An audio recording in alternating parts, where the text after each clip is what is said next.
Tell me, darling, could we run away? We could hide away by the cactus desert blue.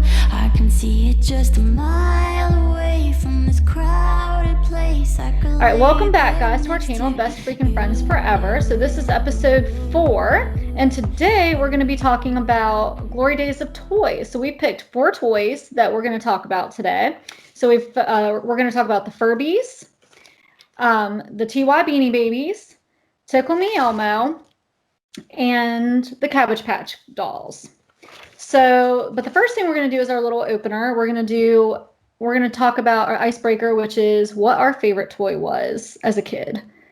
So what was your favorite toy? Mine was Polly Pocket.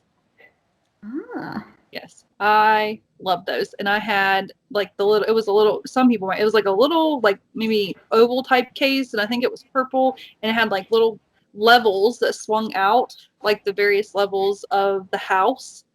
And there was like a pool area and a kitchen area. And I had all the little Polly Pockets, and then on the back it had a little door and you could open it. If I can find a picture, I'll post it on the video.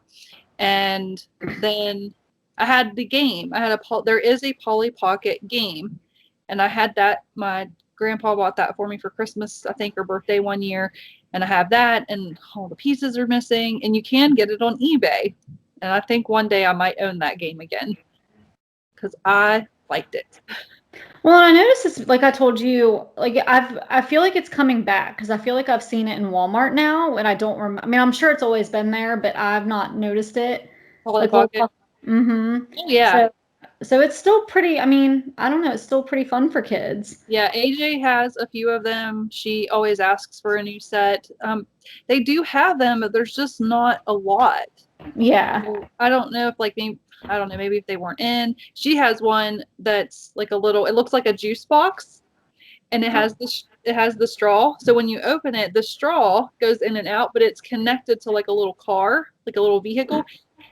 Excuse me, and you can move the straw in and out, so it makes the little vehicle inside move. And that one's really cute. She has one that was kind of given to me by Eddie. I think Eddie got that for Christmas for me one year. It's a little, it looks like a present, and then inside the little Polly Pocket. Now they're different now. Their legs are like, they actually have legs, like individual legs, where the old Polly Pockets don't, but they stick to stuff.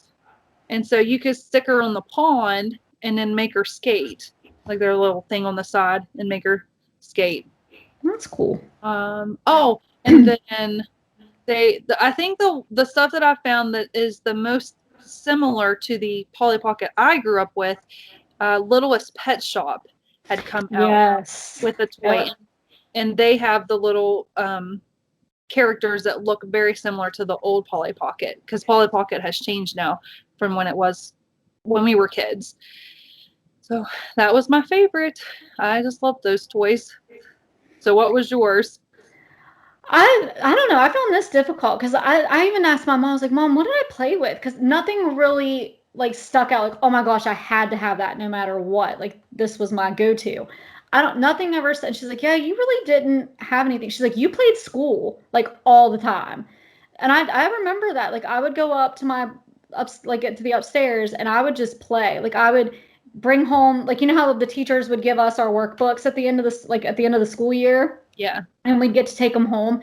I would tear those pages out. I would like count 25, and I'd have like little class sets. And I mean, I would go all out, and I would stay up there for hours doing that. Mm-hmm. And then I'd pretend grade and have like a planning period and all of that. So I mean, the making, huh? Yeah, I mean, seriously, it's been, for a long time. Everybody knew what I was going to be because listen, I got all into it. I would dress up. I'd put what I call my clacky shoes on. Uh-huh. Because back then, that's what teachers wore. They wore clacky shoes where they made little clack on the, yeah, on the floor. So I'd put that on. I'd dress up. I'd go all out for it. That was what I did. I don't know. I didn't really have a toy per se. Now my sister did, but I didn't. I didn't have to have everything that was coming out, I guess. Yeah. Like the toys that we're going to talk about today. She had every single one of them and had to have them. And I only had one. I only had one of them. I only did 2. I only had one. I had the Cabbage Patch. That was it. Yeah. the Beanie Babies, and we'll get into that. Mm-hmm. So the first toy that we will talk about is Furbies. We could not find a whole lot of information. There's all kinds of Furbies. There's little Furbies, there's big Furbies. People make long Furbies. Look it up. If Furbies did not freak you out before, they will definitely freak you out after you see a long Furby. Yes, go check out the long Furbies. They scare me. Furbies scare me. And I never had one. We'll get into that. I'll talk a little bit. They came out in 1998. In the first 3 years, they made $40 million. Mm-hmm. That's crazy. But we couldn't find a lot on them. I don't like the other. There's a couple other toys like the Elmo and the Cabbage Patch. Those were like a craze, and the supply didn't meet the demand for those. We couldn't find anything where Furby was really like that. I remember people. So the supply must have met the demand for Furbies because they were a big toy. Everybody had to have them. Mm-hmm. I did not like them because they just looked. I didn't like how they looked. They had that beak. That I think maybe if they had a different mouth, that might have been different for me. Because the eyes and stuff are fine. Like I feel like if you'd have been like covered everything, the beak I think is what really set me off. I don't. So anyway, I have a story about Furbies and what made it even worse for me. So my dad grew up with a couple of kids up the road. They still live there. And my dad's neighbor was like, hey, I've got a collection of them. Come and bring the kids. Check them out. So go up there. He has this huge cabinet. This cabinet is taller. I'm a child at the time. Taller than me. It's got shelves. They open up the door and they're all just talking. And I'm like, nope. I'm just going to. And then a few years ago, they kind of became like the It toy again. They had done some upgrades on them and things like that. And Bodie wanted one. And my in-laws wanted to get him one. And I said, that's fine, but it can stay at your house. I don't want it in my house. What did you found some information on them, right? Yeah, I mean, they switched like production people. Like the creators were David Hampton and Caleb Chung.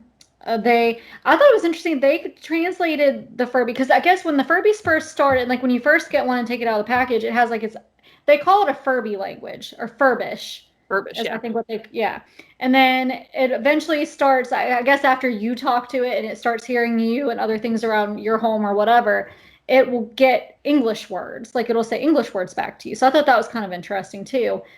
And we talked about how I don't know. It was interesting that how many manufacturing companies actually took over the Furby. Like it started with Tiger Electronics in '98 when it first came out.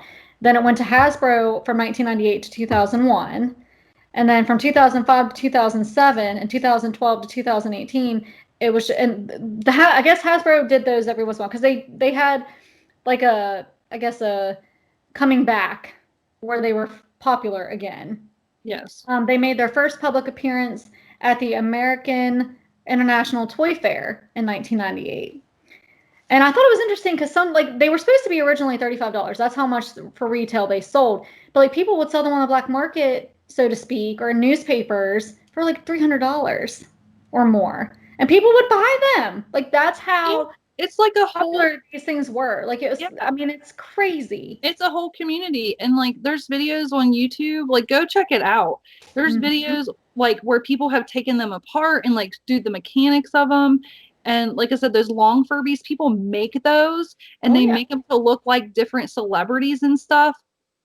Oh yeah, they make them. I mean, they do. There's all types of like. It started with the classic, then it went to Furby Babies, and then Furby Friends, and then the Emototronic Furbies in 2005. So I thought they've had different, I guess, ways of changing them too. And I guess on January 13th. 1999, and the NSA actually banned them, which we talked about. They banned them from entering NSA properties because they were afraid that they could steal sensitive information by recording it. Right. So, and clearly they had some sort of recording mechanism because they could start speaking English. Mm-hmm. And like I watch, that's something else. I watch stories where like some of them can have their own personality. They can start creating a personality. Yep. Nope. Yeah, and they spent 9 months creating them, like the creators, and then they spent another 9 months designing them. So 18 months in the They had process. that long to design that, and they made it look like that. What? Yep. The TY and the Elmo and the Cabbage Patch are cute. At least they're cute. Well, anything that has the eyes, like that's why dolls that have like the jiggly eyes, or not jiggly eyes, that's not the right word for them, but like the eyes that kind of pick them up. Yeah. Or just dolls in general. I don't know. I don't know. And they're kind of like you said, they're freaky. Yeah, they're along those lines. Yeah. The Furby, I don't know why, but I relate it to Chucky. Chucky. Like when I think of Furby, I'm like, maybe like because Chucky's like an older toy, maybe Chucky's spirit has now been into the Furby. I'm telling you, the Furbies, I can't do it. Well, I saw, and I don't know. They said the Chucky is the Elf on the Shelf for 2020. Now that you said that, Oh man. like the Elf on the Shelf has arrived. Yeah, now Harvey. Well, like I see all these elf things now, like where your elf needs to be under quarantine when it gets in from the North Pole, and Yep. I got one way for parents not have to move them around. Very true. If ours doesn't move, I'll go, maybe you touched it. Maybe you touched it. Put it back, kid. Yeah, their gears start turning. So the second toy is the Tickle Me Elmo. I feel like somebody in my family had this. It came out on Thanksgiving Day of 1996. Ron Dubert, is that how you say it? Yeah. He's the creator. Tycho is the one that made the toy, and it originally he's a toy inventor, and so he came up with Tickles the monkey. So it was originally the concept was a monkey. So then he presented the idea to companies, well, to Tycho, and so they were going to do Looney Tunes, and that's another old timey. I mean, man, Looney Tunes has been around forever. And believe it or not, they were going to use Taz. And if you haven't watched Taz, he's the one that's like, wah, wah, wah, wah, wah. And he makes like crazy noises and he spins in a tornado and he just is destructive. And when I think of tickling, I think of Taz.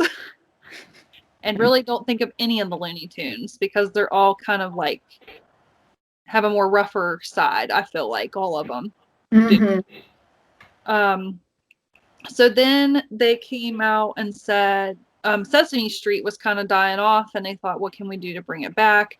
And they did want to do Big Bird because he was so popular for so long, but Elmo was kind of more childish, and Tony said no, but they said that Elmo was more of a newer character on Sesame Street. I mean, he had the more childlike, Yeah. I guess, personality out of all of them. Right. Which I guess gained him more. I think he was a little more popular than even Big Bird at the time, too, a little bit. Right. So in the first year that they sold, it was 96. They made $1 million in the first year they sold them. And that was when the craze started, which supply and demand was an issue. But in 97, so they made $4 million. They did better in the second year. But I think that if they would have had the supply in 96 that they needed, I think that they would have done, they probably would have done the 5 million, possibly. Well, because they started with 400,000 units, and then Christmas came, and they had to order 600,000 more. And I think they really had the help of Rosie O'Donnell because she promoted him on her show all the time. Yeah, she was a new mom because it was like a marketing thing. She was a new mom, and so she would have what like trivia and stuff on the show, and if people won, and they would throw them out into the audience. I guess if they had a cue word that if one of the guests said, then the audience they would get thrown into the audience. Yeah. Yeah, I knew it was something. And so for anybody that doesn't know, I don't know, because I don't know who's watching this, what age everybody is, but if you're watching this and you're younger, Rosie O'Donnell is an actress. She was she's known for A League of Their Own, good movie. Watch that, very good movie. But she had her own talk show, and I remember watching it. And remember what she had like an obsession with Tom Cruise. She did. Yeah, and I used to watch that show with my mom. We always liked it, and then it got canceled. She was on The View a few times, wasn't she? One of the hosts. She was one of the co-hosts. Yeah, first I don't remember how long it was, but yeah, she was one of the co-hosts on it. Yeah, I think Rosie, I don't know, like she has such a big heart. I think it gets her in trouble. Mm-hmm. I think that's what happens with her. But anyway, so yeah, she kind of got the craze going. She's the reason why Tickle Me Elmo was getting big. Yeah, she promoted it a lot on her show. Yeah. Well, I'm sure she got paid some good money to do that. Oh, absolutely. I would think. I mean, I'm sure that they compensated her somehow. Yeah. For helping. Yeah. So, and that was before the Furby craze. Well, oh yeah, this was, I mean, and it was such a craze that even like we talked about, the mafia even got into it, where John Gotti was seen leaving a Toys R Us after hours with a couple under his arms. Like he had a couple, and I guess, I don't know what deal he struck, but he had a couple under his arms, and off he went. So yeah, I guess they went through a thing where the Elmo, I guess there was one Elmo that was like put outside a window in a high rise, and they wanted someone to pay ransom for him to save him, and so they had to like they wanted everybody to donate or whatever, and I think they ended up donating like $19,000 to save this Elmo. Yeah, like they went to like extreme measures to have this toy. Like I saw there was one thing, and I'll link. We watched the video. I think was it called Tickle Me Red? Yes. Okay. And I'll link it in the description. So if you guys are interested in watching, I actually enjoyed the video. And like Shelly and I were talking, it does have more of a darker side. The video does, but the guy that was making it, I liked the feel of the video. And he was like, back in the 1920s, people were lined up for food, and then 1996, people were lined up for a toy. Like how the times have changed. You know, people started back then, and now we're busting each other up for toy. But so like you said, the mafia, there was bomb threats wanting this toy. There was 2 Chicago women that got in a fight. I mean, people were like literally killing, like that's not a phrase, like they were killing each other to get this toy. Well, they had a one in New Brunswick, a clerk at a Walmart, I think, that was injured because a crowd of 300 stampeded him. Yeah. I mean, he had a hurt back, jaw, hamstring, knee. He had a broken rib. I mean, all of that from that, they rushed him to get these because he had a pallet. He was bringing out a fresh pallet of them. Yeah, no concern at all for his safety. None. But yeah, I'll link that video. You can watch all that. That guy talks about a lot of things and, you know, what happened with all of that. Oh, and like let's say Shelly worked at Tyco, and Shelly's my friend, so I'm like calling Shelly up. Hey, I know you work at Tyco. That happened. You know, people would call their friends and say, could you get me an Elmo? You know, so I'm sure that a lot of people came out of the woodwork before they even went on the market. Yeah, and we wanted to watch and I like Jingle All the Way because I feel like it does it kind of does that for all these toys. It does. We wanted to watch it, but we couldn't find it because we're cheapskates. So we were trying to find it like on all of our streaming services we already have, and we couldn't find it. But Jingle All the Way with Arnold Schwarzenegger, you know, that's the same concept. His son wants this toy. It's the toy to have that season, and he is running like crazy trying to find this toy. And I like that movie. It's a good movie. But like he gets in fights and all kinds of crazy stuff just to get a toy. All right. Mhm. So yeah, Tickle Me Elmo. Did you guys have one? Like, let us know in the comments. Did you have any of these toys? Do you have a fun story to tell? Because I was going around asking people, were you doing this? Like, I asked the custodian at the school I work at. I asked her, and she was like, the only two that she ended up getting was the Elmo and the Cabbage Patch. But she said, I don't know how she did it, but and maybe she didn't get them when the craze was going on. But she said she just ordered them ahead of time and then didn't have to fight with all of that. Yeah. I mean, Yeah. we didn't have that issue. Yeah. So, all right. So we'll go to the TY Beanie Babies created by Ty Warner. They came out in 93. He had 9. There was 9 original TY Beanie Babies. Mhm. He made them in 93, and then they came out in the stores in 94, right? So Mhm. this is Leg the Frog, Squealer the Pig, Spot the Dog. Was it Flash or Splash, the orca? Both. There was Splash the whale and Flash the dolphin. Okay, because I kept trying to listen to, and I couldn't make out what the guy was saying on the video I was watching. Chopper the Moose, Patty the Platypus, Brownie the Bear, and Pinchers the Lobster. Those are the 9 original Beanie Babies. And he came up with those. And then they weren't doing so well in stores. These other toys, like, bam, day one, they were out and people were buying them. Where these were not, that was not the case with these. And then in 95, he made a royal blue elephant named Peanut. And he made that, and of course, it wasn't doing well either. And so he changed the color of Peanut to a baby blue. And, not thinking anything of it. Well, when he did that, he noticed that people were selling their royal blue elephant, their royal blue Peanut, because it was a collector's item. And people were like, oh, I want that one because that he doesn't make that one anymore. He makes this one now. So he started seeing like it was becoming a collector thing, and he thought that's where he got the idea from. And then in 96, he had collabed with, they had collabed with, who made these? Did you get that? I don't think I got that. It was Ty Warner, Yeah. and he founded Ty Incorporated. So I think it was Ty Incorporated that made them. Okay. His company, yeah.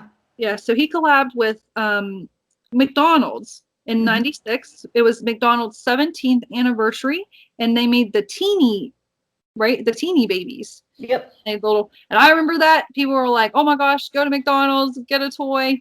And I do remember that as well. Yep. yeah. And I think like I was telling Shelly earlier, I have some now of the TYs. I'm pretty sure I had the platypus from the McDonald's Happy Meal.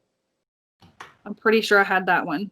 And then, as an adult, which we'll get into that here in a minute, the ones that I have.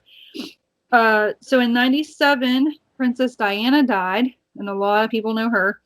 And so to commemorate her, he made a bear. And that's what started the craze. So people were like, oh my gosh, this will definitely be a collector's item because of her and that sort of thing. And the supply met the demand. So everybody has one. It is the most famous out of all the TY Beanie Babies. And it's not worth, like, if you were to go on eBay and find this bear, it's not worth more than $10. So you can get it today for a reasonable price. Mm-hmm. And there's a whole community of that too, just like the Furbies. There's a whole community. There's people that they look for imperfections in them. I was watching where people were like, oh, this one, I don't know, like this one lady, she had like 3 different tigers, and like one had a fuzzy belly and one did not. There was one that was like Spot the Dog, and was that might have been that. It might have been one of the original ones, but he had a spot on his back, and it's only on like the face somewhere. And so they just had various different imperfections, and people want those, the ones that weren't made properly. But as a kid, I know I had a couple of the McDonald ones. I know I have one that's in a praying position. I think out of all the ones I have, I think that one's worth the most. It's in a praying position. And I have one that's sitting on a mantle right now. It's a bear. And the arms, it's a TY, and the arms move. Like it's got the arms and the legs. So I can like actually prop him up, and he's got like a red like Santa cloak on. It's really cute. And I put that out for Christmas. Tony bought me for our first Christmas, Tony bought me the one that was born on my birthday. And it's a yellow and black fish. And then now they have Beanie Boos. That's what they're called now, right? Yeah. Yeah. But I don't think that it was like with Elmo. I don't think people were fighting and beating each other up with them, but it was a big toy. Well, even like we were talking last year, someone bought Patty the Platypus so in 2019 they bought it for $9,000.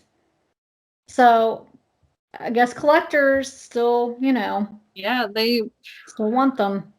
And I remember people saying these are going to be worth money one day. So I mean, they were investing. This was a thing that people invested in. Yeah, and they did say that it was an investment for a lot of people. Yeah, and they're not worth like a lot of what people were getting, trying to get them for back in the day. They are not worth that now. There's very few that are worth a bunch of money.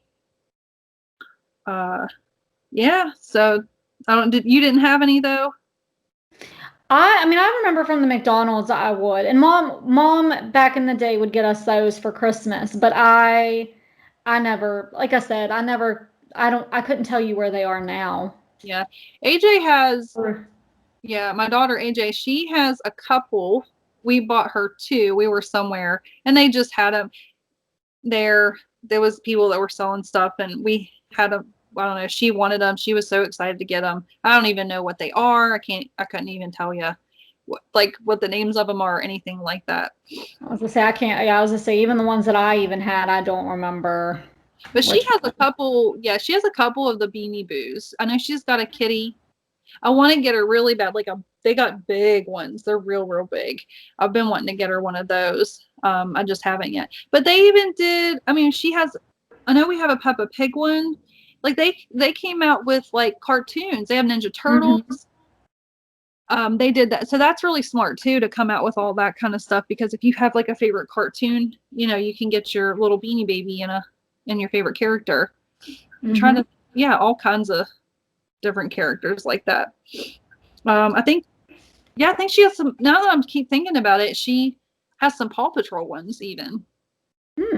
Yeah, I know she's got like a little tiny Everest, and then like I think a bigger. No. I think Everest is just the TY. Yeah. So, man, I sit here and go, we need to come up with one good toy, and we can make $1 million. Yeah. All right. So it correctly. What's that? Especially if we market it well. Well, yeah. Get Rosie O'Donnell back into the game. Yeah. Hey, Rosie, come and market our toy for us.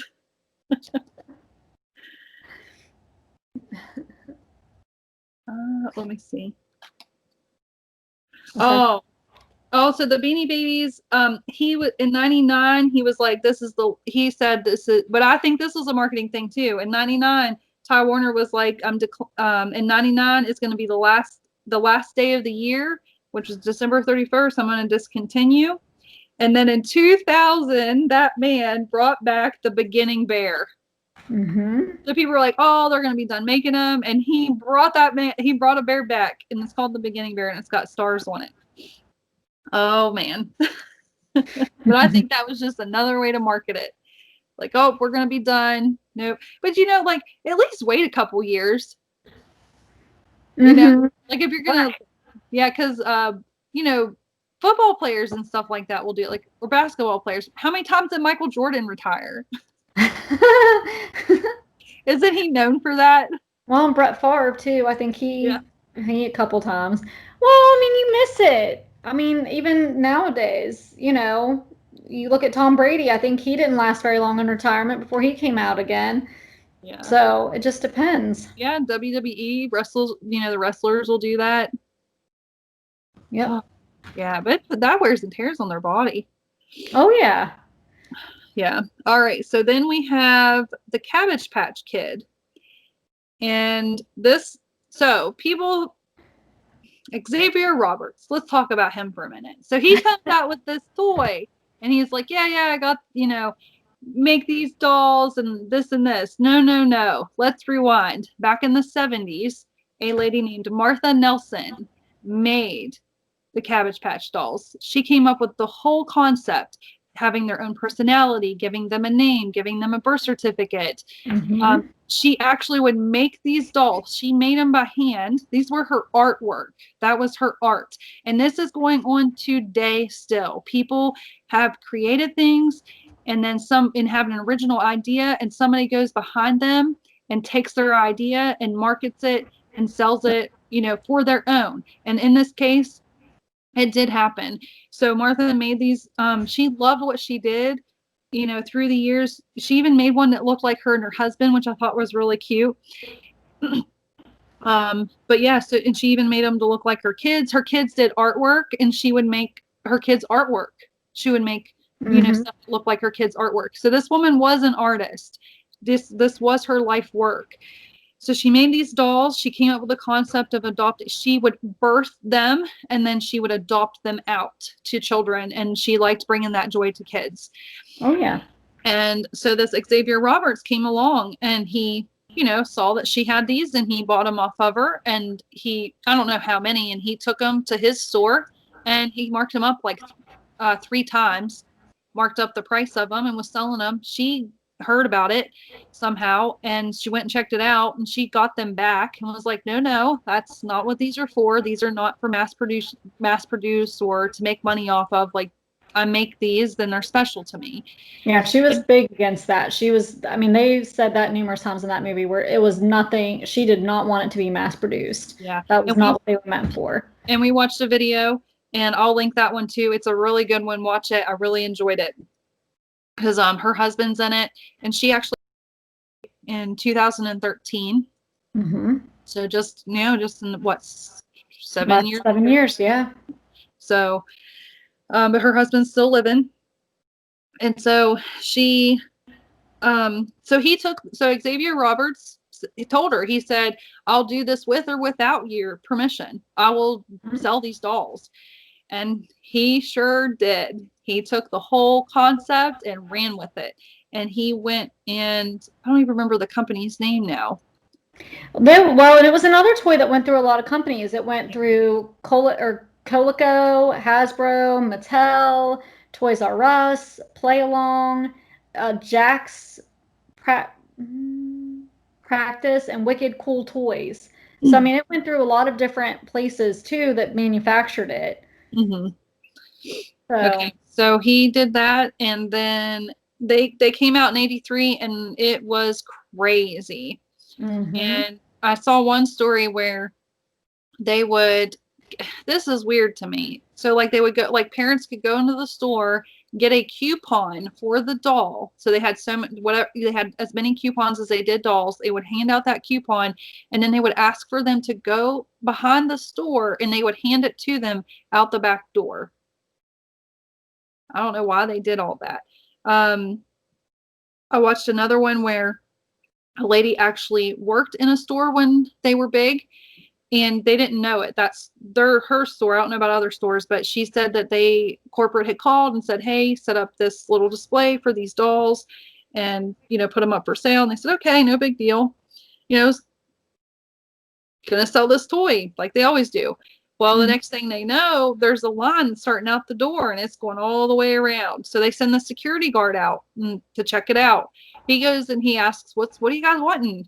They wanted the doll, the Cabbage Patch doll, Cabbage Patch Kid. And so they come back in and they warned them and they were like, "Oh no." And they sold out real quick because they didn't have enough.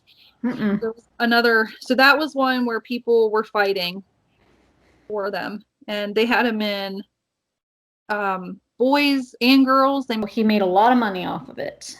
Millions. I was so intrigued by her story. I kind of feel like I just stuck with that. And they actually did take him to court. They were in court for 6 years. And then Xavier Roberts finally did do a settlement. Nobody knows what the settlement is because that's just how Martha was.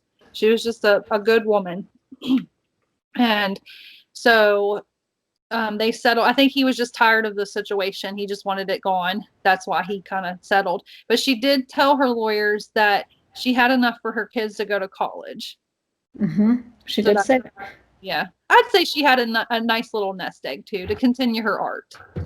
Well, and because like the good woman that she is, she didn't, like everybody was like, why didn't you patent it? Because he would sign his dolls. She would never have, I mean, she never would have dreamed of doing that. She's like, but that won't make them, like, she didn't want, yeah. And so she wouldn't patent her dolls. Yeah. And the only reason why she even took it to court is she was trying to stop him because she did not want these dolls mass produced. That is not what she wanted. She felt like what he had done to them took away from what they were. And she out of water. She really when she would make one that was a unique one. And, it had its own everything, own personality, own name, what it liked, what it didn't like. It had a little story behind it. And she did do the birth certificate, that's her. And he did say that these are my dolls and I make them, just saying all these things. But he did admit that he did get the concept or the idea from her. He admitted that. And that's why the courts awarded her a settlement. He settled. That's why the courts were leaning towards her, is because, you did say you got it from her. And so you have to pay her some compensation for that. Yep. But that, she didn't really want, her biggest thing what it ended up being is not what she wanted. And I was going down through the video and I was reading comments, and I have some here, and just people that were talking about her. Martha Nelson, these are so cute. Touched lives. Xavier Roberts touched wallets. I can't imagine my art being ripped off and marked as someone else's. Sadly, this is still going on in the art community. Artists, whether they're traditional or digital, and having their art stolen. Bodie has art class right now, and he asked me the other day, he was like, what is not art? And I said, anything is. I said, people cook and that's their artwork. People make clothes, or just anything. Anything can be somebody's artwork. So yeah, and it does get stolen all the time. This person said, I used to work at Babyland. There was a Cabbage Patch Kids original store. It was called Babyland. I think it was like a little hospital even. And she said, I can definitely vouch that Xavier, she worked there. Xavier has copied everything this woman stood for, and he knows it too. All the workers knew it. I found it heartbreaking. So if anyone ever asked, I always told them the truth. And this person says, this is a very sad story, but look how people spoke about her. Look how much family and friends loved her. Yeah, that is true wealth. And that definitely, so this woman touched many people. Like I read comments like, I had a doll. Now that I watch this video, I have a doll that she made, like one of the original dolls that she actually made with her hands. How cool is that? That's awesome. Yeah. And so people were like, and in the comments too, people were like, take your the one that Xavier's made, take your Cabbage Patch, sell it, and donate it to a children's hospital, or donate the money to this. And they said, I'm sure Martha would love that. And so, yeah, poor woman, but she didn't care.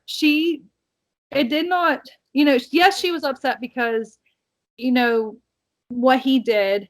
But I think ultimately even her husband said that they lived a happy life and no money could buy that. Yeah. So, yeah. And that's the Cabbage Patch. And I'll link that video. You guys really need to watch it. It's a good one. And Shelly had a Cabbage Patch. I did. I had one. She was the one of the redheaded ones, and I named her Jackie. or she was named Jackie. So, and I do remember I would play with her a lot. And then one day, I think I don't know what happened to her. I asked my mom the other day too. I was like, what happened to her? And my mom was like, I don't know. And I was like, because I always thought my sister did something with her, but to this day, I really don't know. Just one day, Jackie disappeared. But yeah, I would carry her around with me a little bit here and there. I mean, but yeah, I I had her, and I don't think I was the only one in my family that had one. I don't even think my other sisters had one. Yeah. Does she have a birth certificate? Oh, I can't even remember now, to be honest with Like, did you. you get her for like a present? Like she See, came. I don't even remember. I honestly, I do not even Was remember now. was her face plastic or was it like the cloth, like the arms? I think it was plastic. The face was plastic, I think. Yeah. Okay.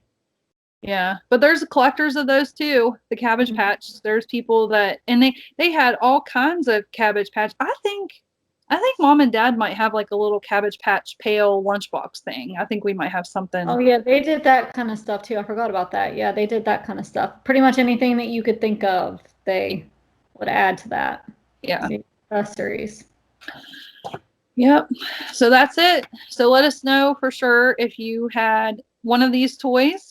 If there's a toy that you want us to talk about, we'll talk about it. Put it down in the comments. Give us some suggestions if there's a toy that you had from your childhood that, if you have a good story, let us know. We'll definitely. And I come and mean to tell Shelly this.